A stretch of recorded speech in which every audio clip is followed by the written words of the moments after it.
કેમ લાગે ભેળ? એક નંબર. હે એક નંબર. એક નંબર. આ તો કેજો હો. હા મારા બસ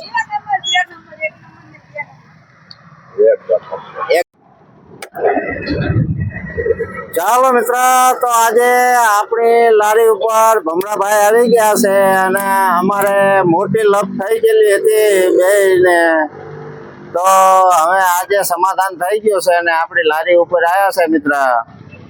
તો તમે શું વિચારી રહ્યા છો તે કોમેન્ટમાં જણાવજો. અને બાકાજી અમે બહુ બોલાવેલી છે મોબાઈલમાં અને વિડીયામાં, તો અમારા ગાયોના વિડીયા છે અને ભમરાભાઈ હારે અમે બે બાકાજી ફોનમાં રેકોર્ડિંગમાં બોલાવેલી છે. તો વિડીયા પણ જોજો અને શું બાબતથી અમારે ડખો થયો તો બાજવાનું થયું હતું, તો આજે એનો સમાધાન થઈ ગયો છે મિત્ર. જો આ અમારા ભમરાભાઈ બેઠા છે. બોલો ભમરાભાઈ, શું કહો છો હવે તમે? તો મિત્રો અમારે ને કાળુભાઈ ને જે 1 વર્ષ પહેલા લપ થયેલી હતી, લપમાં કાંઈ નતું મિત્રો. જે હું વિડીયા બનાવતો હતો તે મારા વિડીયા કાળુભાઈ લઈ લેતા હતા.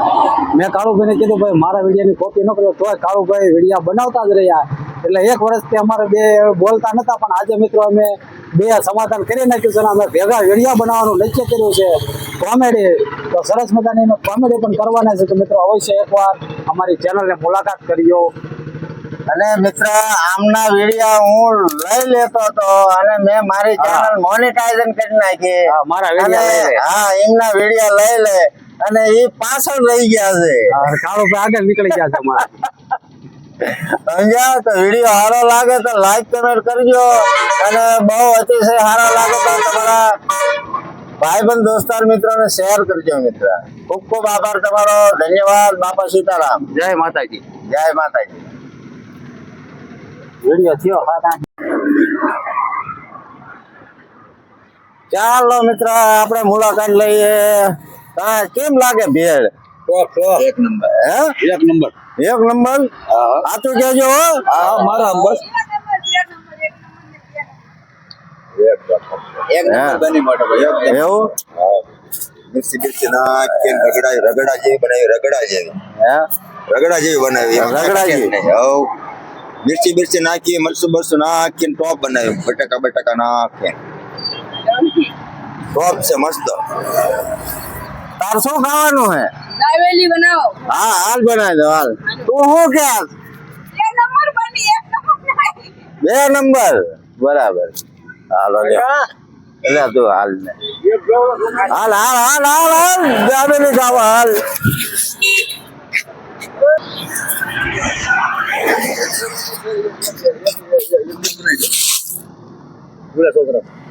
કોને?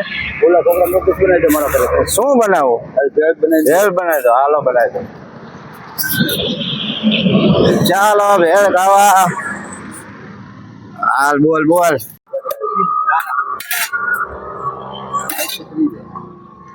કેટલા થયા ભાઈ? તમારે 4 ભેળ ને 1 બોલીને દો ને 5. હા 5 ચોકા.